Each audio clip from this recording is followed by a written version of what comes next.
আজকে আমি আপনাদের সাথে যে গল্পটা শেয়ার করব, এই গল্পে আমেরিকার একটা হোটেল থেকে একটা মেয়ে কিভাবে ভ্যানিশ হয়ে গিয়েছিল। 8 সেপ্টেম্বর 2017 19 ইয়ার ওল্ডের একটা মেয়ে যার নাম ছিল কনিকা জেনকিন্স ও ওর আরো 3টা ফ্রেন্ডের সাথে ড্রাইভ করে যাচ্ছিল শিকাগো ইলিনয়ের একটা হোটেলে। আর যে হোটেলটার নাম ছিল ক্রাউন প্লাজা হোটেল। আর ওরা ওই হোটেলে যাচ্ছিল একটা বার্থডে প্রোগ্রাম অ্যাটেন্ড করতে। তো ওরা রাতের 11টা বাজে হোটেলে গিয়েছিল।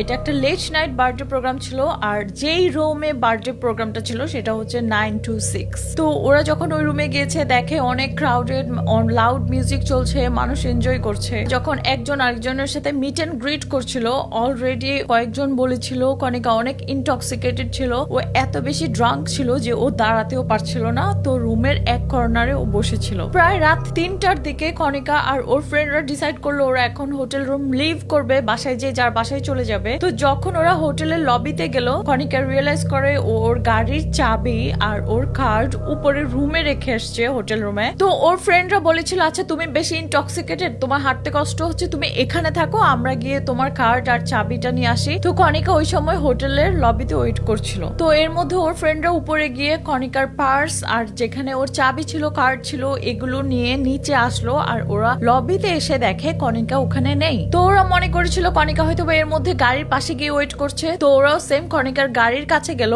আর দেখে কনিকা সেখানেও নেই। ওর ফ্রেন্ডরা কনিকাকে না পেয়ে কনিকার মাকে ফোন দিল। আর ওরা বলল যে আমরা কনিকাকে পাচ্ছি না, কনিকা কি বাসায় গিয়েছে? তখন ওর মাও অবাক হলো, পাচ্ছ না মানে? সে তো তোমাদের সাথেই হোটেলে গিয়েছিল। কনিকার মা এই সময় জিজ্ঞাসা করেছিল তোমরা কি কোনো অ্যালকোহল কনজিউম করেছো? তখন ওরা একটু ডজি ভাবে আনসার দিচ্ছিল, বলেছিল যে হ্যাঁ আমরা 1-2 গ্লাস খেয়েছি। এটাতেই কনিকার মা বুঝে গিয়েছে যে ঠিকই ওরা অনেক অ্যালকোহল কনজিউম করেছে, মেবি ওরা ইনটক্সিকেটেড, দ্যাটস ওয়াই কনিকাকে খুঁজে পাচ্ছে না। এটা শুনে কনিকার মা তাড়াতাড়ি ওই হোটেলে আসলো ওর খোঁজ খবর নেওয়ার জন্য। তো কনিকার মা হোটেলে এসে ও সাথে সাথে রিসেপশনে গেল আর ওদেরকে জিজ্ঞাসা করলো যে আমার মেয়ে ওর ফ্রেন্ডদের সাথে এখানে একটা বার্থডে প্রোগ্রামে অ্যাটেন্ড করেছে, কিন্তু ওকে পাওয়া যাচ্ছে না আর ও একটু ইনটক্সিকেটেড ছিল। তোমাদের সিসিটিভি ফুটেজটাকে একটু চেক করতে পারো যে ও এখনো হোটেলে আছে নাকি হোটেল থেকে বের হয়ে গিয়েছে, কোনো ফুটেজ আছে নাকি? তো হোটেল রাজি হচ্ছিল না কনিকার মাকে সিসিটিভি ফুটেজ দেখাতে, বলছিল না আমরা তোমাকে এটা দেখাতে পারবো না যদি না তুমি একটা মিসিং পারসন ফাইল রিপোর্ট করো। তো কনিকার মা পুলিশকে ফোন করে বললো যে আমার মেয়ে এই হোটেলে এসেছিল একটা বার্থডে প্রোগ্রামে অ্যাটেন্ড করতে, কিন্তু তাকে এখন পাওয়া যাচ্ছে না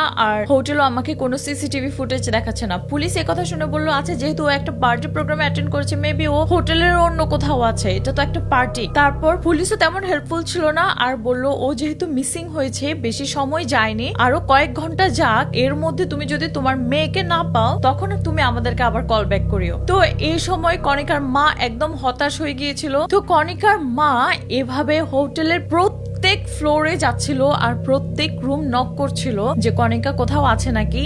এইভাবে করে প্রায় 10 ঘন্টা চলে গিয়েছিল। এর পরের দিন দুপুর 1টা বাজে হোটেলের স্টাফরা ফাইন্ড আউট করে কনিকার মা হোটেলের প্রত্যেক রুমে গিয়ে এরকম করছে। তো ওরা ওর জন্য পুলিশ ডেকেছে কারণ কনিকার মা হোটেলের গেস্টদেরকে ডিস্টার্ব করছে। পুলিশ আসার পরে কনিকার মা নিজে ওদেরকে বললো যে দেখো এখানে তো আমাকে কেউ হেল্প করছে না, আমার মেয়েকে আমি এখনো খুঁজে পাচ্ছি না। তো শেষ পর্যন্ত পুলিশ ওই হোটেলের ফ্রন্ট ডেস্কে গেল আর বললো যে আচ্ছা আমাদেরকে সিসিটিভি ফুটেজ দেখাও। সিসিটিভি ফুটেজ থেকে পুলিশ দেখলো হোটেলের যে এক্সিটটা আছে সেখানে কোথাও দেখা যাচ্ছে না কনিকা হোটেল থেকে বের হয়ে গিয়েছে, তার মানে Kanika still in this hotel. তো সিসিটিভি ফুটেজে জাস্ট এতটুকু দেখেছে যে কনিকা হোটেল থেকে বের হয়নি। তারপর হোটেলও আর সিসিটিভি ফুটেজ কোনোটা দেখায়নি, পুলিশও তেমন কেয়ার করেনি, পুলিশও চলে গিয়েছে আর হোটেলও বলছে আচ্ছা আমরা আমাদের কাজ করেছি, ও এখনো স্টিল এই হোটেলে, তো আমাদের কিছু করার নাই। এভাবে 17 আওয়ার্স চলে গিয়েছে যে কনিকাকে পাওয়া যাচ্ছে না। শেষ পর্যন্ত রাতের 10টা বাজে পুলিশ আবার হোটেলে আসলো। তো পুলিশ এবার এসে আবার সিসিটিভি ফুটেজ রিভিউ করছিল আর ওরা এবার সিসিটিভি ফুটেজে দেখছিল যে কনিকা যেদিন বার্থডে প্রোগ্রাম ছিল সেদিন রাতের 3:20 দিকে ও হোটেলের লিফট থেকে নামছিল আর ও ওই সময় মাতাল ছিল, এরকম ঢুলে ঢুলে হাঁটছিল। এভাবে হেঁটে ও কিছুক্ষণ লবিতে হেঁটেছে, এরপর ও লিফটে ঢুকে লিফটে করে ও হোটেল হোটেলের গ্রাউন্ড ফ্লোরে গিয়েছে, যেখানে হোটেলের কিচেন ছিল। তো ও কিচেনের সাইডেও একটু মাতাল হয়ে এরকম হাঁটছে, একবার ওয়ালের সাথে বাড়ি খাচ্ছে, আবার ফিরে আসছে, এরকম করছে। এরপর হঠাৎ করে ও কিচেনের একটা কর্নারে গিয়েছিল আর ওখান থেকে গায়েব হয়ে গিয়েছে। তো পুলিশ এবার ডিসাইড করলো ওরা ফিজিক্যালি ওই হোটেলের কিচেনে গিয়ে ওর জন্য খুঁজবে। আর ওই সময় ছিল রাত 12টা, তার মানে অলমোস্ট 24 আওয়ার্স হয়ে গেছে যে কণিকা মিসিং। তো পুলিশ যখন কিচেনে গেল আর ওরা যেখানে দেখছিল কণিকা বাড়ি খাচ্ছিল বারবার, ওখানে গিয়ে দেখে ওখানে হচ্ছে হোটেলের ওয়াক ইন ফ্রিজার। ওই সময় ওই ফ্রিজারের দরজাটা খোলা ছিল, মানে একটা অনেক বড় রুম যেটা পুরোটা ফ্রিজার। কণিকা হয়তো বা কোনোভাবে ঢুকেছিল, ও অ্যাক্সিডেন্টলি ডোর লক করে দিয়েছিল, আর ও এত বেশি ইনটক্সিকেটেড ছিল যে ও ওই ডোরটা খুলে আর বের হতে পারেনি। তো কি হয়েছে, কণিকা ওখানে জমে বরফ হয়ে মারা গিয়েছে। আর যেটা ওর মারা যাওয়ার কারণটা হয়েছিল হাইপোথার্মিয়া। তো কণিকার মৃত্যু হয়েছিল এভাবে যে কণিকার মায়ের কথা যদি হোটেলের মানুষরা আগে শুনতো, পুলিশ আগে শুনতো, তাহলে মেবি কণিকা মারা যেত না। এখন আপনারা দেখবেন ওই সিসিটিভি ফুটেজ যেখানে কণিকাকে লাস্ট টাইম দেখা গিয়েছিল ওই হোটেলে।